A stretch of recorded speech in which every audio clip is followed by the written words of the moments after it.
Right. We are now on session. First and foremost, what we're going to start with people is to agree on the issue of registrations. Right. We have indicated on the links as well as in the groups that we should be able to actually join our LMS. People need to join our LMS. Like I said, if you are joining, please mute. Right? We need to mute when you join so that don't make much noise. Okay, let's continue, people, so that don't waste much time. Let's make sure that everyone does register. If you have not registered, please register. And another thing is that I would also want to explain this course, how it's going to go. This course is going to start today, as we have just started right now. Some have already started in the morning. There are those who are attending full-time face-to-face here, and there are those who are also attending online. We are all welcome. You are all welcome, right? Our course is made up of 3 assignments and 1 final test. 3 assignment and 1 final test. So those who are attending this online, just like everyone who have just joined today, you are going to find that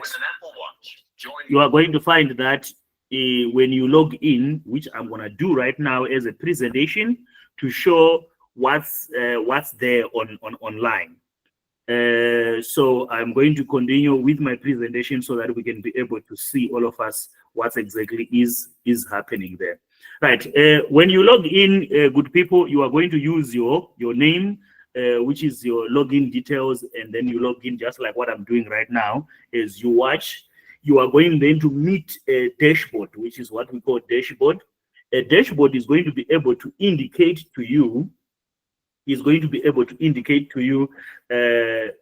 assignments that you need to do, the tests that you need to do. Then you would click where it says my courses, and quite a number of courses are going to come out if you have got many courses like me. But if you only have 1 course, you are only going to see this course that is written SheRep course 24 to 28 March. I'm going to click into it and get inside. When you get inside, good people, you are going to find this that I'm showing right now, which is the course index, right? The course index is very important here. You are going to find announcements. If you click on announcements, you are going to meet some announcements that we are making. If students want to do AMA discussion, if you want to do discussions, please enter here where it's written SheRep class discussions. If you go on SheRep class discussions, there you will be able to get clarity there. Good people, let's mute. Yeah. Let's mute. If you are entering, please mute your microphone. Otherwise, this won't work.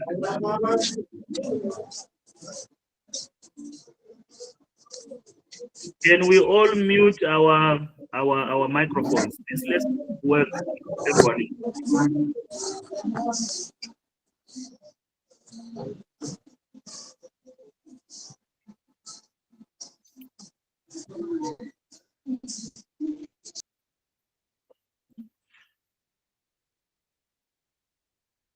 Right.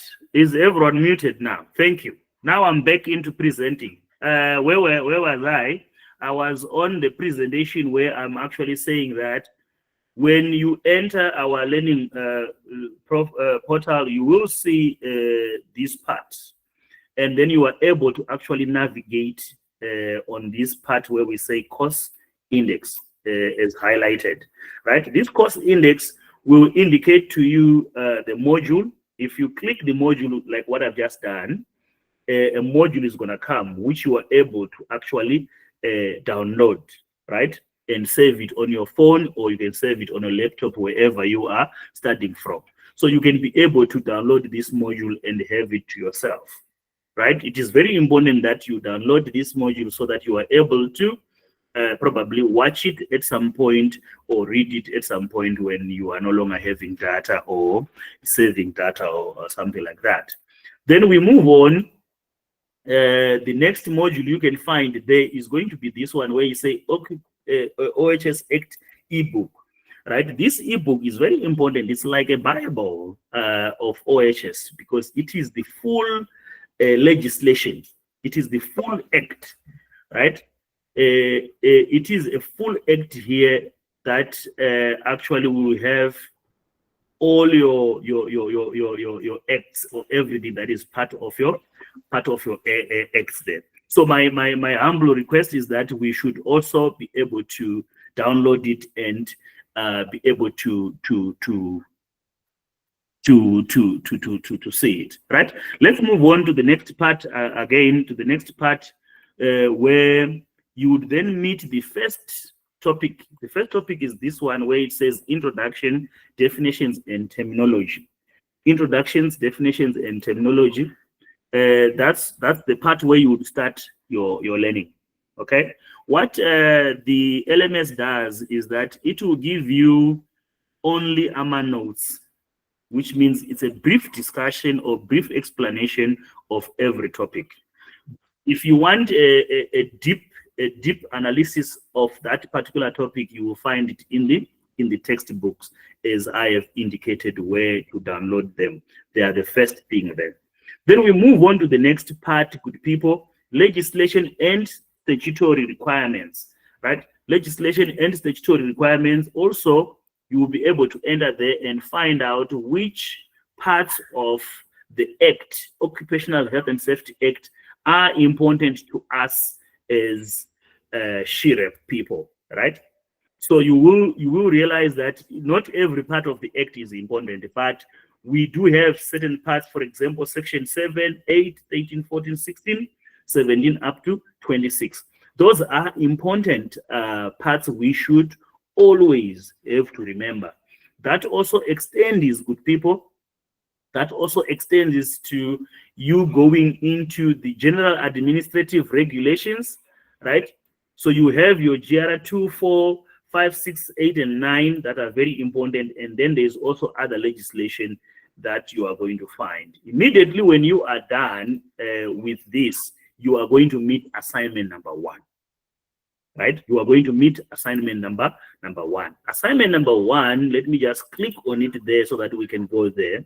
Assignment number 1 is I'm presenting there. You will see it's a quiz that is going to open today at 3 o'clock. The reason why it's opening every day at 3 o'clock is because we'll be discussing about it now, face to face, and then people are able to go on their own and start attempting the quiz. Right? The quiz, when you enter, is an assignment, but it's made up of 10 questions only, which are multiple choice questions. You can choose A, B, C, D, or something like that. So it's not really a difficult type of an assignment.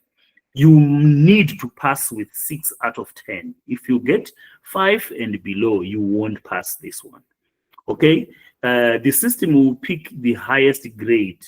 If I would explain that for everyone, if, for example, you have got 6 out of 10, and then you have got 9 out of 10, and then you try again and get 4 out of 10, the system will pick 9 out of 10. It won't take you back to 4 out of 10. So it's very important to remember that.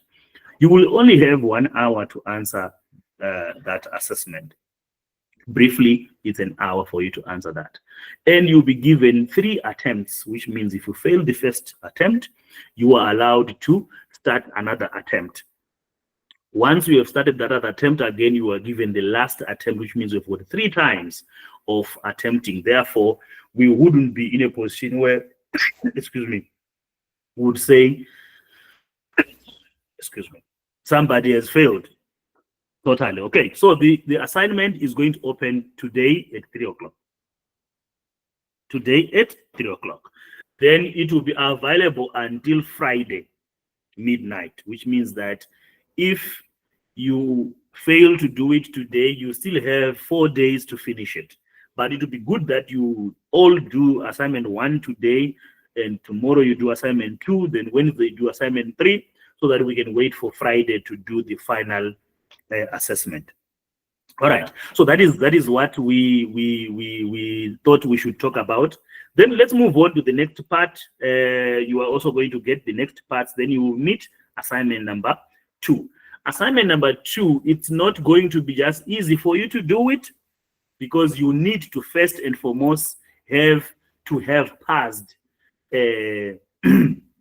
assignment 1. So if you have not yet passed assignment number 1, the system won't allow you to go for assignment number 2. That is how it's going to work out. Same thing with assignment number 3. If you have not passed assignment number 3, the system won't allow you to go to final test. So that is how it's going to work. But each and every assessment is made up of 3 attempts. Therefore, I wouldn't say anybody out there is being jeopardized or is not being given enough chance to participate. My advice, students, is that once you have failed the first attempt, do not rush to attempt the second one. What you can do is relax, go backwards, study what you missed, get adept of what you have missed. Once you have gotten everything, you can then come back and attempt number 2. If you fail at attempt number 2 as well, do not rush to do number 3. Go backwards, read, and get yourself acquitted to everything. If not, you are also allowed to contact me as the instructor so that I can be able to assist you where you are finding it difficult for you to learn properly there. So that is actually our learning platform until you reach final assessment at the end of the whole thing, right? Which is going to open on Friday only. The final assessment will not be able to open any day before Friday. So even if you are somebody who is fast in doing things, for the purpose of this course, we are going to take our time the whole week to finish this course. All right. Another thing that I should also share with everyone is that when you get into our learning there, at some point you will meet URL or links that can send you to YouTube, that can send you to other platforms where you are actually going to be able to listen to presenters who might be your instructors here, or even some people outside this school who are able to teach this subject or this matter. So we do acknowledge them, and we do put them inside here so that people can be able to watch. Good people, you should also be able to follow us on all our social media platforms, especially Facebook and TikTok. Reason being that when you go to those platforms, you are going to find videos that are educative. You are going to find videos that actually talk about what we are talking about right now. We also have a channel that is on YouTube, which is dedicated only for teaching. So when you go there, you will find videos, you will find live videos that you can actually use or utilize to understand what we're talking about. Having said this, good people, make sure that you are registered on our platform, because most of the discussions are actually done on the platform and not on WhatsApp. Because now WhatsApp is logged for some reason that is best known to everyone. But this class discussion, let me just open it so that everyone can see the class discussion part. I'm going to open here where it says class discussion, right? For example, we already have somebody called Simpiwe, if you check here, who sent a message. We also have somebody called Lamlani here who sent a message. So you are actually able to enter there and discuss with people and answer each other. As you can see, Simpiwe Eugene said, "Hi guys," and Lamlani Moyo answered, "Hi back." And he also posted the link for people to follow when they want to enter. The reason being, why are we using our learning platform? We are avoiding everyone posting on Facebook, not Facebook, but on WhatsApp. People end up posting things such as, if you follow God, raise your hand or say amen. Or some people start posting some funny jobs. If you want a job, follow this link and stuff. So we are avoiding that. So forgive us, we are not going to be able to open WhatsApp for people to discuss things to do with SHIREP. But people are able to log into our LMS and discuss anything there. Whereupon, so that is why it is important for us to work on those things. Otherwise, hey, we will end up having a lot of people posting things that we don't understand. Okay, now that I've explained our module, because today basically I'm doing introductions, so I'm gonna go deep into introducing occupational health and safety, and for that, let me share with you a slide that is going to assist us here. Right, let me just share this slide quickly, that we will be able to work on then. All right.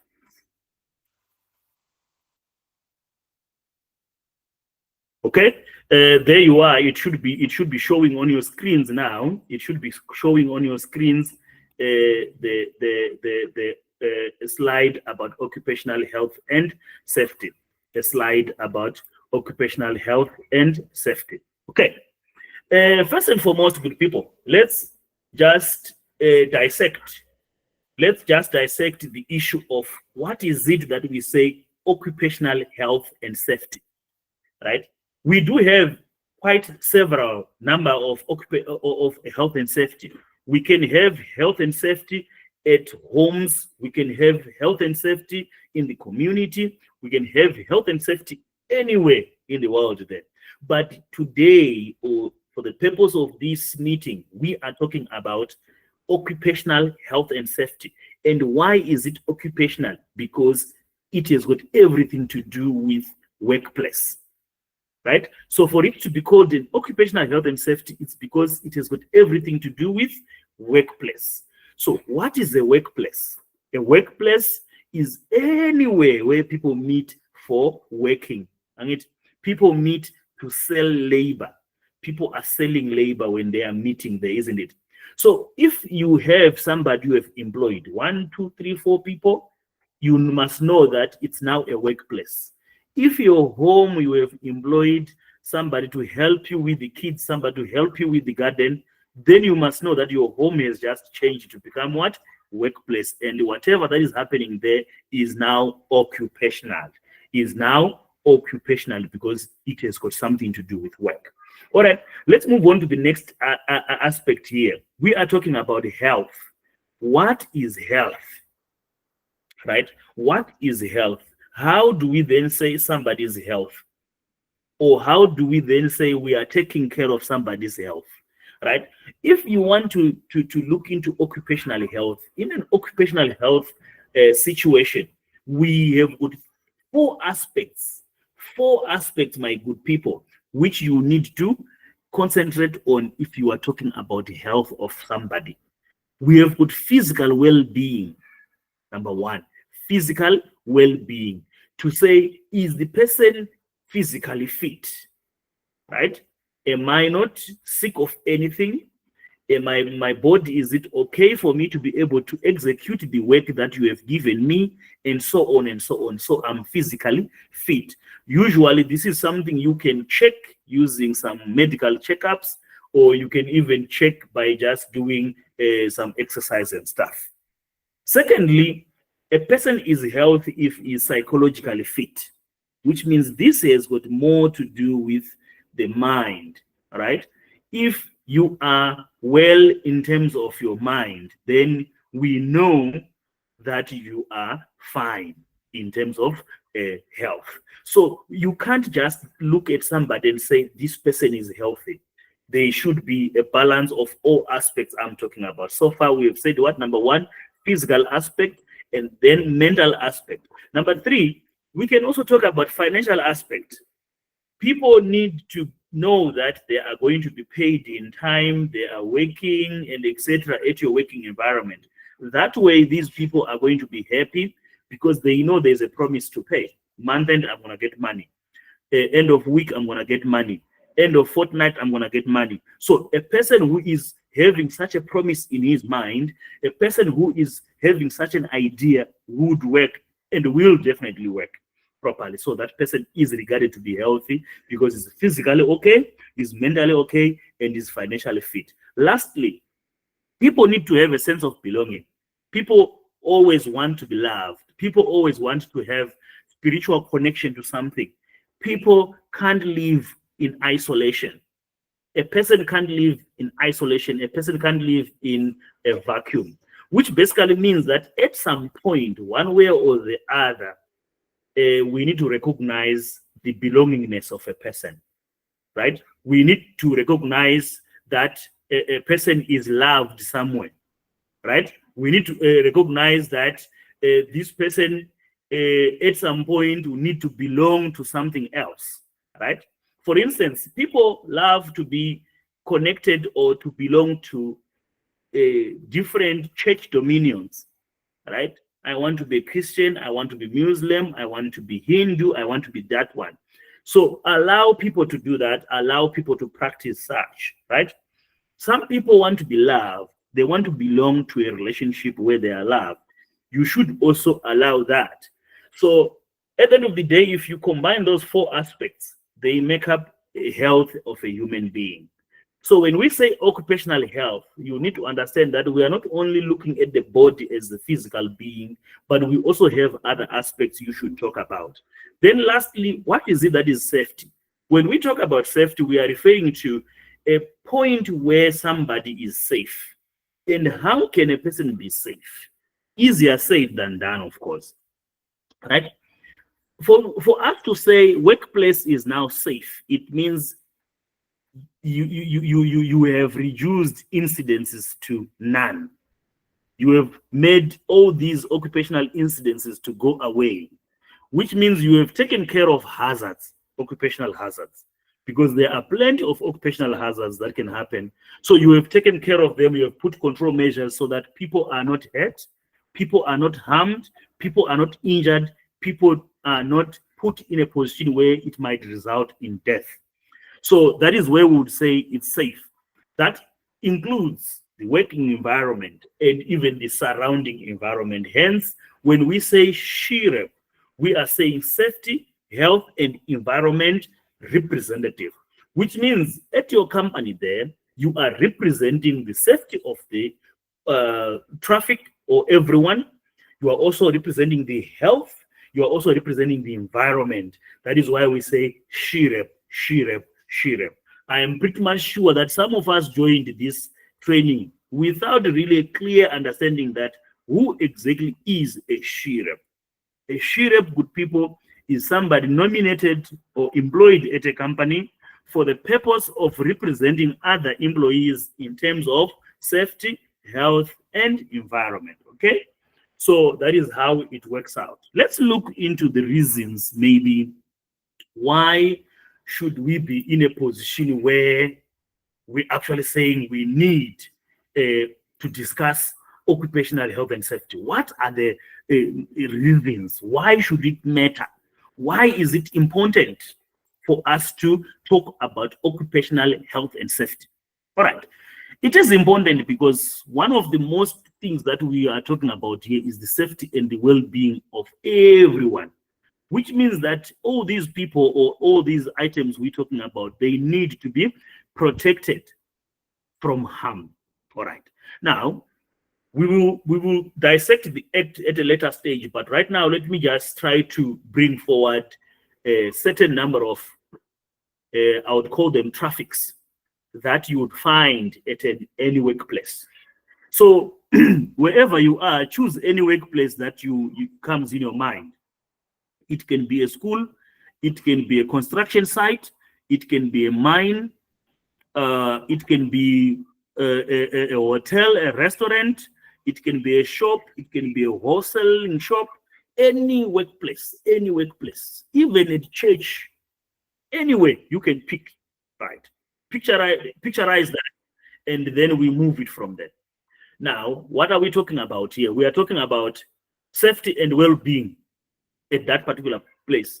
And who are these traffics we're talking about? Number one, employees. Employees at your workplace are they make the huge part of traffic because they are always there, right? So employees are going to get in and out your workplace. So they are always there. Therefore, they make up a part of the traffic that needs to be taken care of, its well-being, its safety, protect it from harm. We also have management, right? We have got management, people who are going to be managing us and stuff like that. They themselves also, they are part and parcel of traffic that needs to be taken care of in terms of protecting them from harm, right? We also have traffic of visitors and clients, customers, right? So wherever you are or whatever site you have pictured right now, you are going to have visitors, you are going to have clients who are going to enter your workplace. And when they do so, they need to be protected from harm. We also have traffic of plant, machinery, and equipment that we use, such as vehicles and stuff. We are going to be having vehicles at our company. We are going to be running this and that at our company. In that regard, we would then want to have a situation whereby these equipment, plant, and machinery should also be protected from harm, because harming them will result in harming human beings at the end of the day, right? For instance, if you harm a car by means of affecting its braking system, it will come back and harm somebody at a later stage, right? Let's then move on to the last type of traffic that you will find at your workplace. You are also going to be interacting with things that are owned by community, right? Our communities, they own pets, right? People own pets, different pets. You might have a baboon as a pet. You might have a cat, a dog as a pet. You can name them, right? I don't know those ones who are having baboons. Yeah, but people are owning these at some point. Okay, all right, fine. Now we do have people owning different pets, right? We also have people owning animals such as livestock. We do have livestock, the likes of your cattle, the likes of sheep, the likes of etc. So all these things, you will see that they need to be protected as well. I'll give you an example. Of a construction site. Say a construction site has just opened trenches. You are digging trenches. You want to put pipes for bulk water system or whatever the situation is, or you are digging trenches because you want to put anything there. If you leave these trenches open, right, during the day or overnight, there is a chance that somebody's pet might fall inside, somebody's animal might fall inside. So at the end of the day, all these traffics I have talked about, workers, community, management, cars, machinery, clients, visitors, etc., were not there as a sheriff or as a person who is working in the occupational health and safety, need to take care of their safety and their well-being. All right, let's move on to the next reason why occupational health and safety matters. It matters because it reduces risk. Occupational health and safety matters because it reduces risk. Let's discuss certain risks that are involved. The major problem when occupational health and safety is not taken care of is the costs. Somebody must pick up the bill. Somebody must pay, right? So somewhere, somehow, everyone might pay at some point. Let's get a scenario. I am working on top of a roof. I'm painting. And then I trip, slip, and fall. All right? There are a lot of things that can be outcome of this incident. I might die. I might be injured. I might be permanently disabled. I might lose a limb. I might break a particular part of the body, etc., etc., etc. So we can talk of many incidents that can happen, but let's focus on this incident of me having gone on top of a roof. Maybe I'm painting or I'm doing something and I trip, slip, and fall. Now, let's look at the cost associated with this incident. All right, we have got the employee side, which is me, who is working here. From the employee side, it basically means that I can't get my life back. I have fallen. If I die, I can't get my life back. If I'm permanently injured, I can't get my life back. If I've got a scratch, you can't get that life back because you used to survive without a scratch. Now you have a scratch. You get where I'm going with the argument. My argument here is that you need not to be involved in any incident whatsoever, because after the incident, there are costs associated with that. One of the costs here is that you cannot get your life back, because life, unlike money, you can't borrow it, you can't lend it elsewhere. So I have that cost. Another cost that I might lose money in terms of being released from my work, right? For example, right now, where I'm working, I work at Lusatech as an educator. They need me with my eyes, my mouth, my legs, and everything, right? If I am involved in an incident and I'm injured, they might not continue using me because I'll be now incapacitated. That's another loss. Another loss is that I might actually cause problems at home, because now my family needs to take care of me. My family needs to do certain things to me because I'm now unable, right? Another cost is that I will never be able to get what? That day back. For instance, maybe I did not get hurt for long. Wherever I am there, I need to have some days off, and no work, no pay might happen, right? So there are a lot of costs associated with people with being injured at work. There are a lot of costs associated with not taking care of what?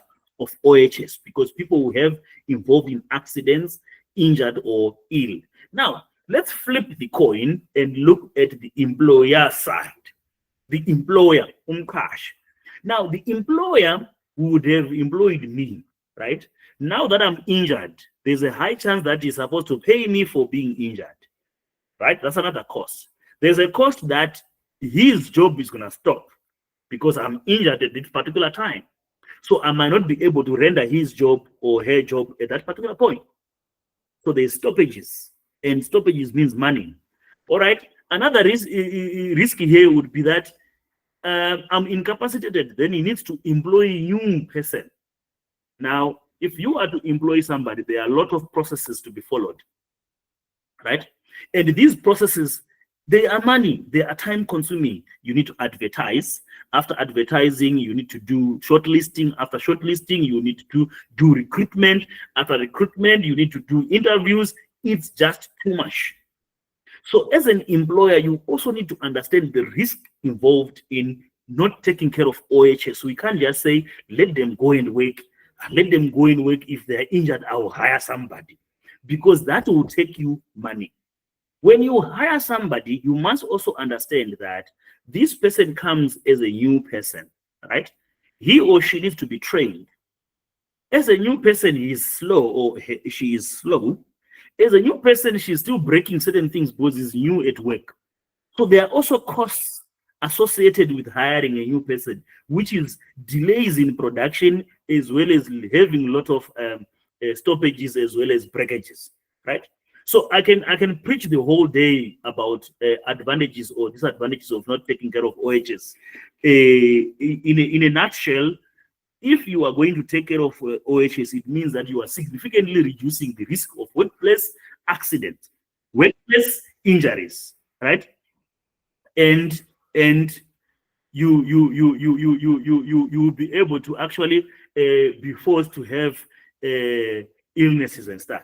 All right, let's move on to the next part, legal compliance. Of course, in every country we do have laws, and one of the law is that we should comply with occupational health and safety, right? Occupational health and safety. So for legal compliance purposes, we are bound to actually make sure that we are compliant with all the mandatory law, right? Each one of us need to understand laws that are associated with labor, right?